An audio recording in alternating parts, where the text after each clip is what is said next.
Bob Zimorino is a father, husband, musician, poet, writer, chef, friend of the planet, dissident, and storyteller.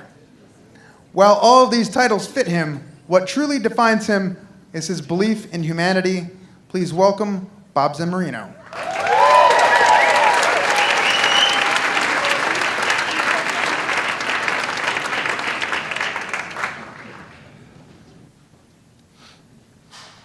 At the age of 70, my mother had a stroke.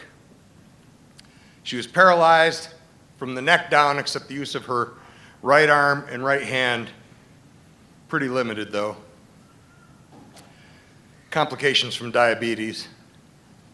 4 years later, blind, having lost all of her teeth and on the verge of losing a leg, she called me and she said, "I want to die." And I said, "Well, you've been telling me that since you had the stroke. What's different?" She said, "I'm going to." She decided that she'd stop taking her insulin. She told me she'd have about a week to live and would I come down. So of course I flew to Phoenix and spent her last week just kind of hanging out with her, playing some guitar and talking to her. You know, she had all this stuff go bad, complications from diabetes, and now all of a sudden she was dying. But it was pretty smooth. I mean, she stopped taking her insulin on Sunday. On Wednesday, she went into a coma. Saturday at 11:59 p.m., she passed away. Complications from diabetes. You would think I would learn something from this. Having sat there, having seen what the disease did to her, you would think that I would know better. She was 74, which made me 43, which in my mind was 29, which in man years is 18. I was invincible. And I ate like I was invincible for the next 12 years until I wasn't invincible. At 55, weighing 262 pounds, I was diagnosed as a type 2 diabetic.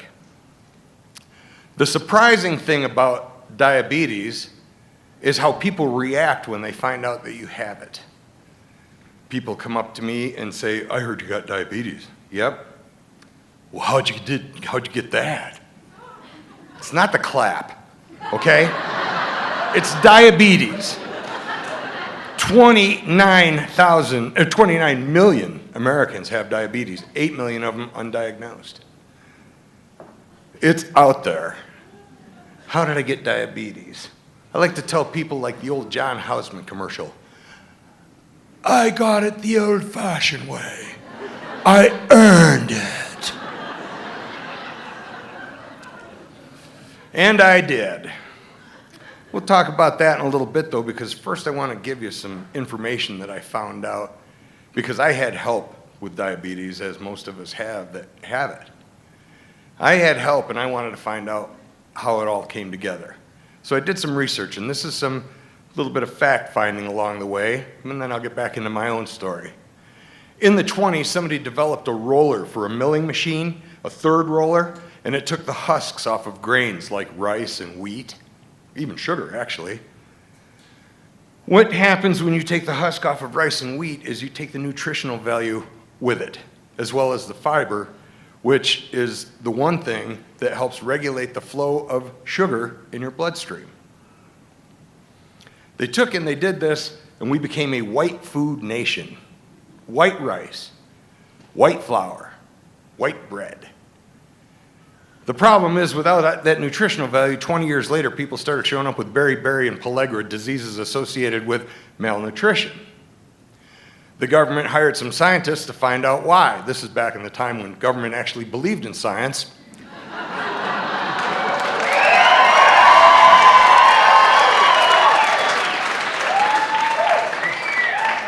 What the scientists found was there were 25 more nutrients in wheat than there were in white flour. 25 more nutrients in wheat than there were in white flour. We better fix this. So instead of going back to becoming a whole grain nation with brown food, no, we have to stay a white food nation We will enrich this food. So we became an enriched white food nation. You know, Wonder Bread helps build strong bodies in 12 ways. They didn't put any fiber back, but they did put nutrients in. In the 50s, television sets were popping up all over America, just like baby boomers, like myself. This gave advertisers a chance to market directly to children, and they wasted no time doing it.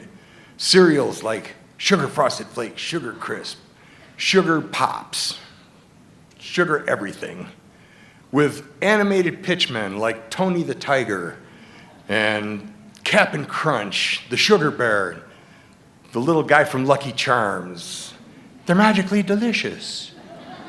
There's no magic, it's sugar. And we are addicted. Let's face it, sugar and salt are the two greatest addictions we face as a food nation, and we are hooked. That's why ketchup is such the perfect food. It has both with a little bit of tomato and vinegar. In the 60s, I went to Catholic school. Yes, a little Italian Catholic boy. It's hard to believe, isn't it?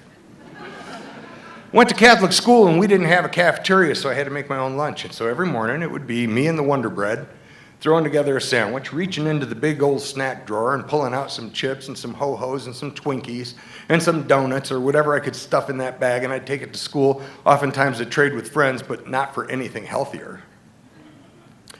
I went to my first fast food restaurant in 1968. It was a McDonald's in Rochester, New York. My dad took me.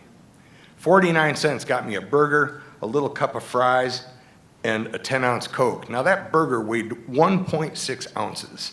There were 10 to the pound.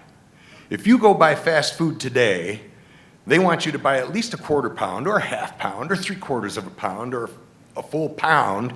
They give you a wheelbarrow full of French fries and a bathtub full of Coke. How'd we end up diabetic? Good question. I look at what I did in my own life. Let's see, I worked in restaurants. Working in a restaurant, this is a scenario. Zimorino, you've got 10 minutes, go eat. Well, you don't chew your food. I look more like a wood chipper. Gone. And this carried over into my daily life. My wife used to beg me, please chew your food before you swallow. My biggest worry is I'm going to come home and find you dead with a whole cheeseburger lodged in your throat. I entered food contests, eating contests. How much can you eat? Well, it turns out I could eat a lot. Blueberry pancakes, pizzas, whatever it was that they had out there, hot dogs, I tried them all. The worst was Twinkies. I once ate 52 Twinkies. 26 packs of Twinkies, and then I threw up for 3 days. To this day, I cannot look one in the cream-filled eye. Anybody else here ever been kicked out of a buffet for eating too much? Yeah, the Royal Fork. My two buddies and I, we used to play football on Sundays, and we'd go there and eat them out of chicken and potatoes. After 3 weeks, they said, "You're not welcome here. You aren't welcome here." And the more weight that I gained over the years, the less I felt like exercising. It was pretty much a foregone conclusion at some point this was all going to catch up with me. There's no two ways about it. And in the end, it did. Doctor said, got to put you on insulin. I said, I'm not going to do it. I'm going to do something different. And he said, well, you know how you got diabetes? And I said, yeah, my first female relationship was with Little Debbie. I then dated her cousin Sarah Lee. In college, I had a thing for Marie Callender. And these days in my 60s, I got to tell you that Betty Crocker's kind of a hottie.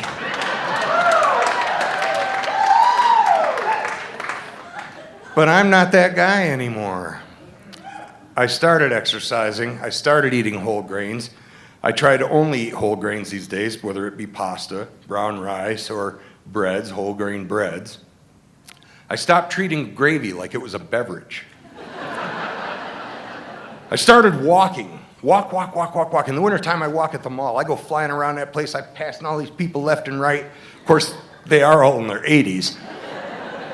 But I get cruising around the mall pretty good. The rest of the year, I play golf, and 9 holes of golf can net me anywhere from 3 to 5 miles, depending on how well I play. But I'm going to tell you the biggest thing that changed for me, the absolute biggest thing that changed for me. I got rid of my fat clothes. Because you see, they will sit in your closet and they will wait for you to come back. And they would call to me going, "We're here. Every other time you've come back." But this time I was determined not to. XXX these days refers to porn, not my shirt size. Gone are my 44s, my 42s, my 40s, and my 38s. 36s. Same size I wore in high school. Matter of fact, since I lost that weight, I can do the same number of pull-ups as I did in high school.